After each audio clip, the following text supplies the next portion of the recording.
تمام تعریفیں خدائے بزرگ و برتر کے لیے، درود و سلام محمد و آل محمد کے عزیز طلباء و طالبات، السلام علیکم۔ امید ہے کہ آپ سب خیریت سے ہوں گے۔ آئیے چلتے ہیں آج کے لیکچر کے آغاز میں ایک اچھی بات کی جانب۔ دنیا کی تلخی آخرت کی خوشگواری ہے اور دنیا کی خوشگواری آخرت کی تلخی۔ ہم تشریح کر رہے ہیں نظم اخلاص کی۔ اس سے پہلے 2 اشعار کی تشریح ہو چکی۔ امید ہے کہ آپ نے وہ تشریح سن لی ہوگی اور اچھی طرح سے اس کے معنی اور مفہوم پر بھی توجہ کی ہوگی انشاءاللہ۔ یہ نظم اخلاص کلام ہے رحمان بابا کا، جو پشتو زبان کے شاعر تھے، جبکہ اس کا منظوم اردو ترجمہ پروفیسر محمد طاہا خان نے کیا ہے۔ شعر نمبر 3 ہے کہ فانی ہے ہر ایک چیز، ہر ایک رسم و رواج، باقی ہے مگر ایک دوام اخلاص۔ اس شعر کے مشکل الفاظ دیکھتے ہیں۔ فانی یعنی فنا ہونے والا، رسم و رواج، دستور، طور طریقہ یا روش،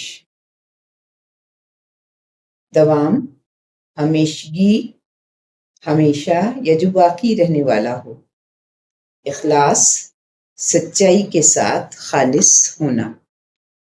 عزیز طلباء و طالبات، یہاں شاعر یہ بتا رہا ہے کہ دنیا کی ہر شے کو فنا ہے، لیکن اخلاص یعنی خالص عمل کو ہمیشہ کی زندگی حاصل ہے۔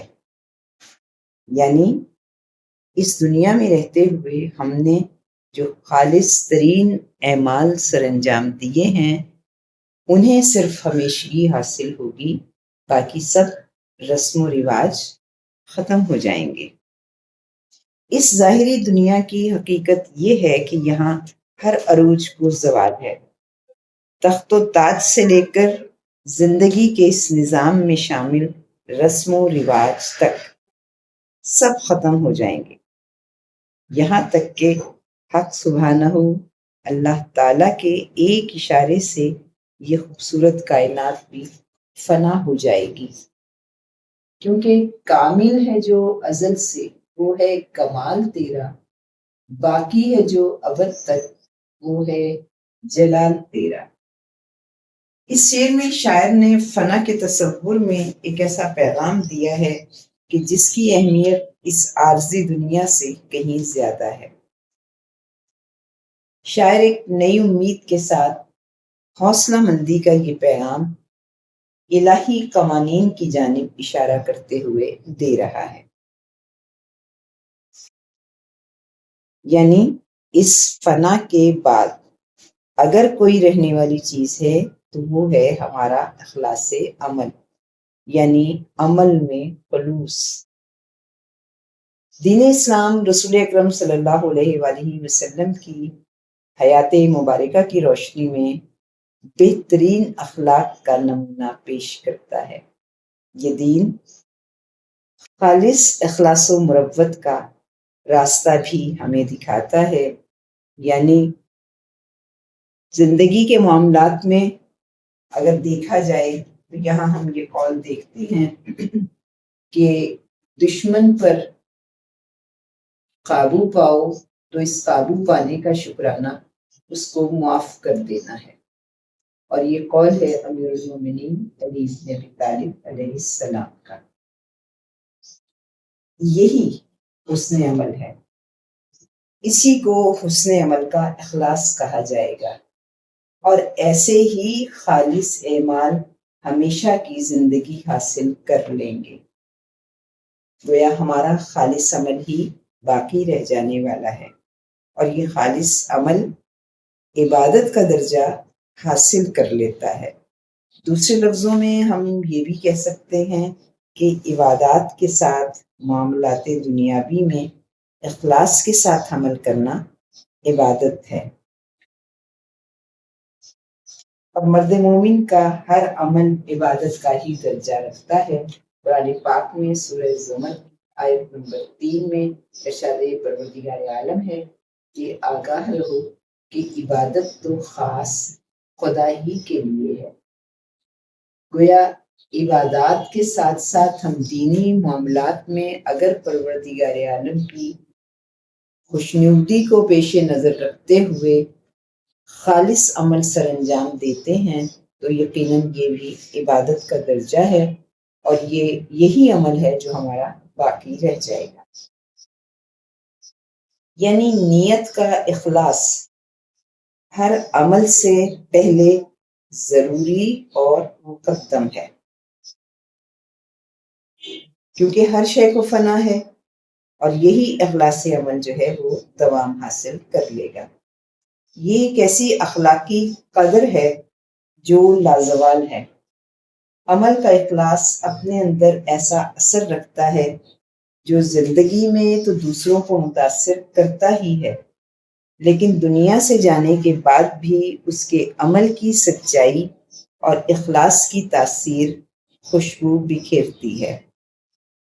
گویا اچھے اعمال راستے کے نشان کی مانند ہوتے ہیں جو بعد میں آنے والوں کی رہنمائی کرتے ہیں۔ نیت کا خالص ہونا اخلاص ہے، اور نیت کی حفاظت ہی دراصل اخلاص کا دوام یعنی ہمیشہ باقی رہنا ہے۔ اخلاص کی ثروت دے کردار کی رفت دے، اخلاص کی ثروت دے کردار کی رفت دے، کچھ شوق اطاعت دے، کچھ ذوق عبادت دے۔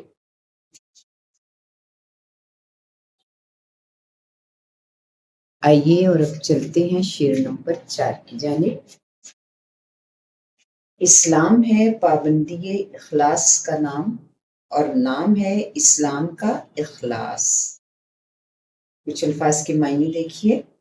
اسلام یعنی دین محمدی صلی اللہ علیہ وآلہ وسلم، پابندی یعنی اطاعت یا وقت مقررہ کی عادت، اخلاص سچائی کے ساتھ خلوص نیت۔ شاعر کہتا ہے کہ ہر عمل کو اخلاص کی پابندی کے ساتھ انجام دینے کا نام اسلام ہے، اور اخلاص دراصل اسلام کا ہی نام ہے۔ قرآن پاک کا مختصر لیکن اہم ترین سورہ اخلاص ہے، جو پروردگار عالم کی توحید بیان کرتا ہے۔ اخلاص کا مطلب ہے خالص کر دینا۔ گویا حق تعالیٰ نے اس سورہ اخلاص میں اپنی ذات، اپنی صفات اور اپنے افعال کو بالکل خالص کر کے بیان کیا ہے کہ اس کا کوئی ہمسر نہیں، یعنی گواہی دے رہی ہے اس کی یکتائی پہ ذات اس کی۔ گویا وحدانیت کا شعور نیتوں کو اخلاص عمل کی طرف راغب کرتا ہے۔ گویا ہمیں سب سے پہلے اپنے دل میں نور توحید کا اجالا کرنا ہوگا، اور اسی خالص توحید پر دین کی عمارت کھڑی ہے۔ گویا اخلاص ہی اسلام ہے، اور اسلام ہی اخلاص کی پابندی کا نام ہے، اور اخلاص حاصل کرنے کے لیے نور توحید کو یعنی توحید کی روشنی کو دل میں داخل کرنا ضروری ہے۔ گویا اس اخلاص کے لیے بھی ہمیں کوشش کرنی ہوگی۔ شعر دیکھیے۔ اخلاص عمل مانگ نیا گانے کوہن سے، شاہاں چہ عجب گر پہ نوازند گدارا۔ کیونکہ یہ فارسی کا شعر ہے لیکن بڑا خوبصورت اس کا مفہوم ہے۔ میں آپ کو اس کا مفہوم بھی بتاتی چلوں۔ یہاں پر شاعر جو ہے وہ یہ کہہ رہا ہے کہ اخلاص عمل کا اخلاص نیا گانے کوہن سے مانگ۔ نیا گان سے مراد ہے اسلاف یا گزرے ہوئے بزرگ، یعنی اپنے بزرگوں سے اخلاص عمل مانگ لو۔ شاہاں چہ عجب سرداروں کے لیے، بادشاہوں کے لیے عجب نہیں ہے گر بے نوازند گدارا، کہ وہ گداؤں کو، مانگنے والوں کو نواز دیں یا عطا کر دیں. یعنی ہمیں مانگنا ہوگا اپنے لیے اخلاص عمل، اور یقیناً نیک نیتی کے ساتھ اگر یہ دعا ہوگی تو اخلاص عمل کی دولت مل بھی سکتی ہے. دین اسلام ایک مکمل ضابطۂ حیات ہے، چنانچہ دین میں عبادات کے ساتھ معاملات اور اخلاقیات بنیادی اہمیت کی حامل ہیں. چنانچہ حقوق اللہ کے ساتھ حقوق العباد کو بھی اگر اخلاص یعنی مخلص ہو کر اور کسی غرض کے بغیر صرف خداوند تعالیٰ کی خوشنودی حاصل کرنے کے لیے ادا کیا جائے تو یہی اسلام کی اصل روح ہے. کیونکہ دل سے جو بات نکلتی ہے اثر رکھتی ہے. جب بات دل سے نکلے گی تو وہ یقیناً مؤثر ہوگی. اور حق سبحانہ تعالیٰ صرف وہی عمل قبول کرتا ہے جو خالصتاً صرف اسی کے لیے ادا کیا جائے. اور نبی اکرم صلی اللہ علیہ وآلہ وسلم کا اسوہ حسنہ ہی ہمارے لیے بہترین نمونہ عمل ہے. سرکار رسالت مآب صلی اللہ علیہ وآلہ وسلم کی مبارک حیات میں ہر عمل بہترین اخلاص کا حامل ہے. افسوس کہ آج ہمارا عمل اخلاص سے خالی ہو گیا ہے.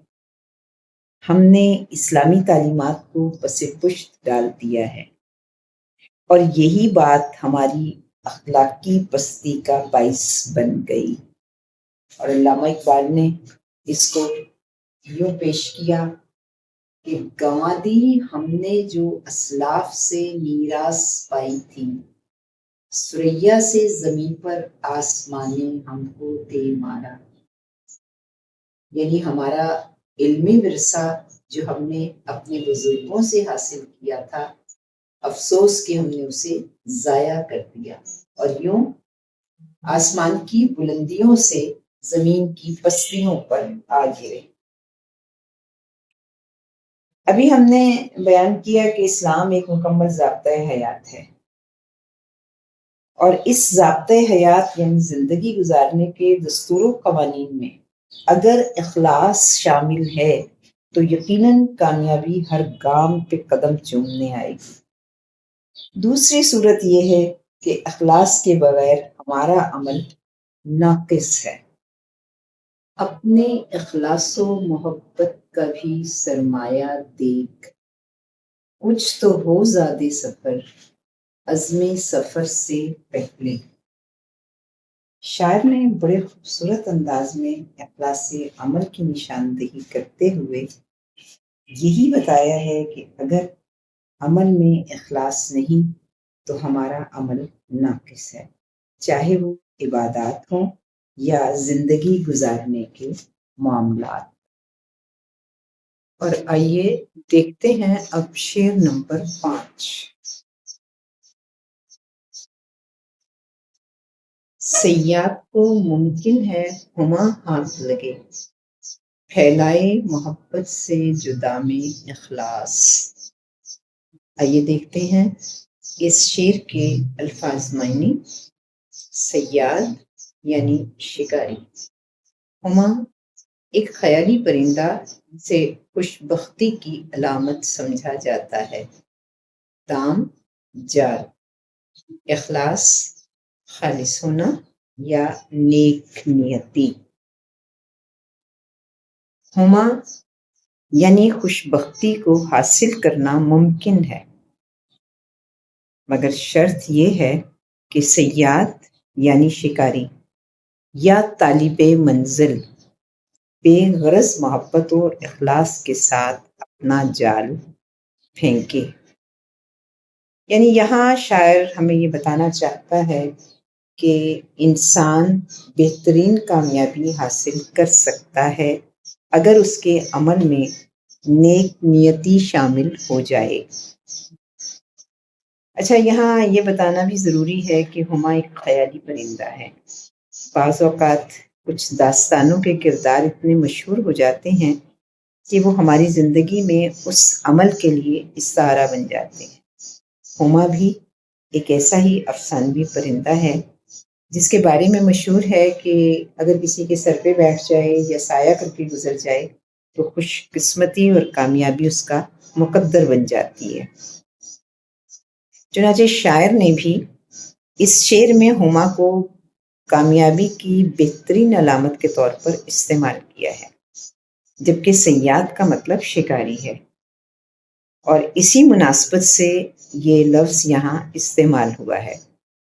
گویا جس کسی کو جس چیز کی بھی طلب ہے بس وہ اخلاص کا دامن تھام لے، کیونکہ علامہ اقبال نے بھی کہا تھا کہ یقین محکم عمل پہ ہم محبت فاتح عالم، جہاد زندگانی میں ہیں یہ مردوں شمشیریں۔